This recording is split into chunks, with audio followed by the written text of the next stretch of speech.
Assalamualaikum warahmatullahi wabarakatuh. Selamat siang teman-teman PGMI 6. Alhamdulillah, pada kesempatan kali ini kelompok kami akan menyampaikan mata kuliah statistik pendidikan dengan judul penyajian data.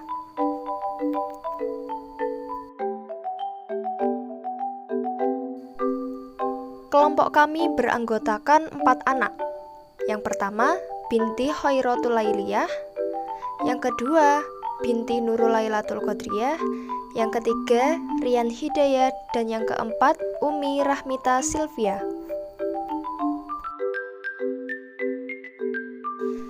Nah, pada materi penyajian data hari ini, kelompok kami akan membahas mengenai 2 hal. Yang pertama, pengertian penyajian data, dan yang kedua, model penyajian data.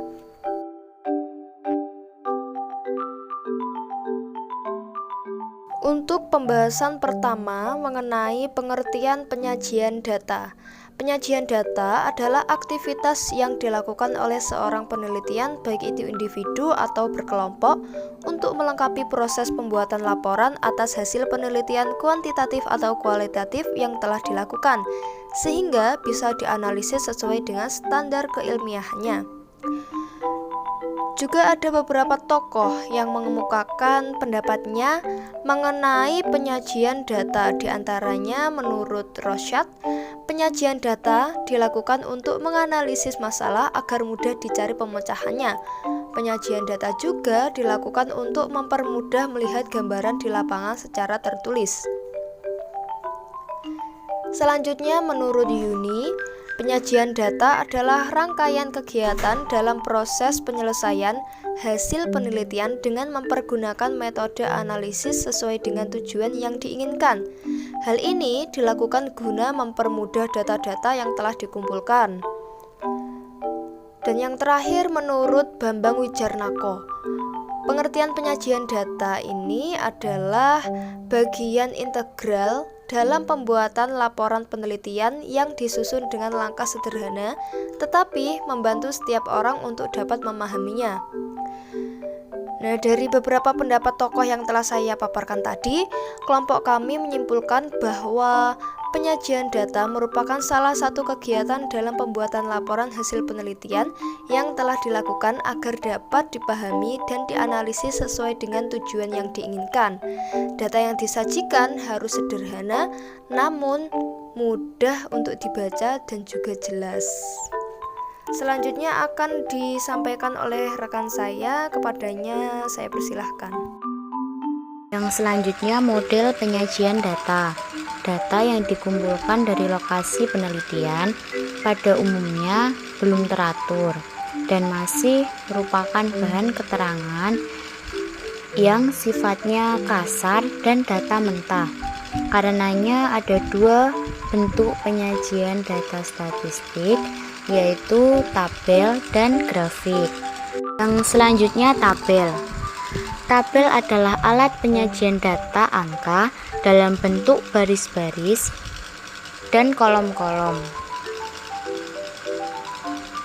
Data angka yang dikumpulkan disusun dan didistribusikan ke dalam baris-baris dan kolom-kolom menurut klasifikasi datanya.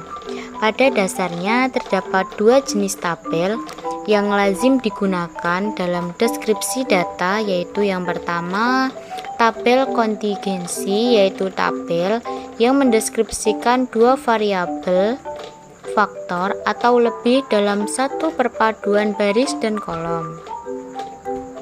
Yang kedua tabel distribusi frekuensi, penyebaran tingkat keseringan kemunculan suatu data atau variabel, baik data nominal maupun kontinum dalam sebuah tabel. Data ini lazimnya telah disusun secara berurutan berdasarkan kelas interval agar mudah dibaca. Tabel distribusi frekuensi memiliki sejumlah komponen penunjang, di antaranya ada 6. Yang pertama, kelas interval. Nah, kelas interval yaitu kolom yang membuat sejumlah kelas interval yang dibutuhkan dengan jarak rentang tertentu. Nah, kelas interval dibedakan menjadi 2 kelas, yaitu batas kelas bawah dan batas kelas atas. Yang kedua yaitu frekuensi. Frekuensi yaitu jumlah atau banyak data yang muncul atau masuk pada setiap kelas interval. Untuk yang ketiga yaitu titik tengah atau titik tengah kelas interval, M atau X. Nah, titik tengah yaitu titik tengah kelas interval yang diperoleh dari penjumlahan nilai batas kelas bawah dengan nilai batas kelas atas dibagi 2. Yang keempat yaitu tepi kelas atau biasanya disingkat dengan TK.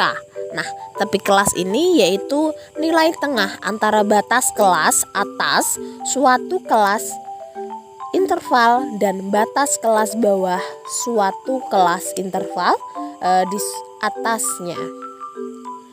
Nah, yang selanjutnya yaitu nomor 5, frekuensi kumulatif kurang dari atau biasanya disebut dengan FKKD.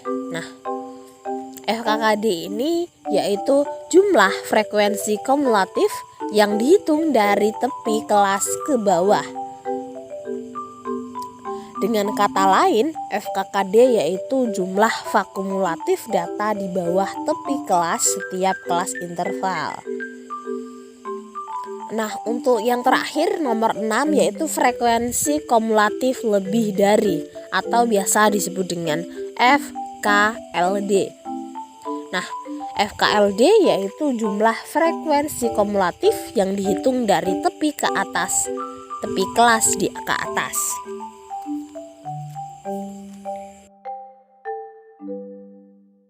Berikut adalah contoh dari tabel distribusi frekuensi. Berdasarkan eksistensi frekuensi, tabel distribusi frekuensi dapat dibedakan menjadi 2 macam, yaitu tabel distribusi frekuensi kategorik dan tabel distribusi frekuensi numerik. Nah,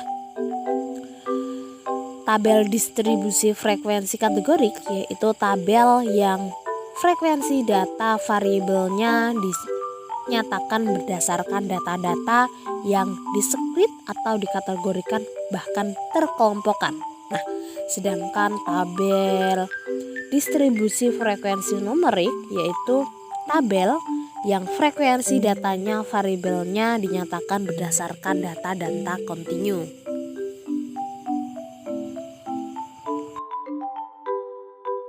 Oke, yang selanjutnya bentuk penyajian data dalam bentuk grafik atau diagram. Nah, penyajian data dalam bentuk grafik ini dipandang lebih menarik karena data-data itu tersaji dalam bentuk visual. Ada beberapa jenis grafik atau diagram yang dapat digunakan dalam penyajian data statistik, yakni yang pertama ada grafik batang, yang kedua ada grafik garis, yang ketiga ada grafik histogram, yang keempat ada grafik poligon, yang kelima ada grafik ogif, dan yang terakhir yang keenam ada grafik lingkaran. Di sini ada 4 grafik yang bisa kalian lihat, teman-teman lihat. Yang pertama ada grafik batang. Nah, grafik batang ini menunjukkan jumlah atau persentase data dalam bentuk batang. Jadi grafik ini sangat berguna untuk membandingkan data yang berbeda dan mengidentifikasi perbedaan antara data. Nah, grafik batang ini sendiri ada 2 jenis. Yakni yang pertama ada grafik batang vertikal dan yang kedua ada grafik batang horizontal. Nah, grafik batang vertikal ini digunakan untuk membandingkan kategori atau data pada sumbu horizontal. Sedangkan diagram batang atau grafik batang horizontal itu digunakan untuk membandingkan data pada sumbu vertikal. Nah, selanjutnya yang di samping grafik batang ada grafik garis. Nah, grafik garis ini menunjukkan perubahan data seiring waktu atau variabel yang berbeda. Nah, grafik ini sangat berguna untuk menunjukkan tren, pola, atau perubahan dalam data seiring waktu atau variabel lainnya. Yang ketiga, grafik histogram. Nah, grafik ini menunjukkan frekuensi data dalam bentuk persegi panjang atau balok.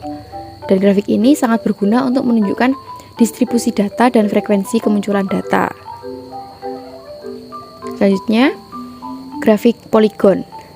Nah, grafik poligon ini grafik garis yang menghubungkan titik-titik pada histogram. Dalam grafik ini, sumbu horizontal menunjukkan interval data, sedangkan sumbu vertikal menunjukkan frekuensi data.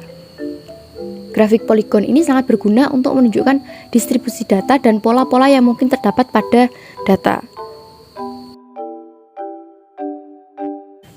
Lanjutan dari keempat grafik tadi, di sini ada grafik OGIF. Nah, grafik ini menunjukkan akumulasi frekuensi datanya.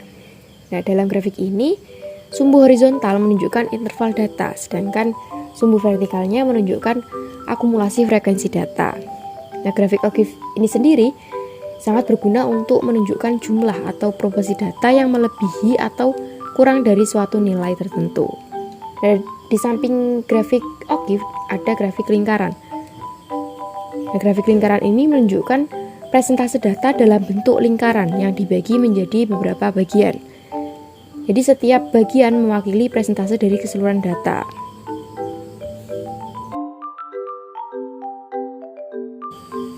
Sekian presentasi dari kelompok kami. Apabila ada pertanyaan, sanggahan maupun tambahan, dipersilahkan. Terima kasih.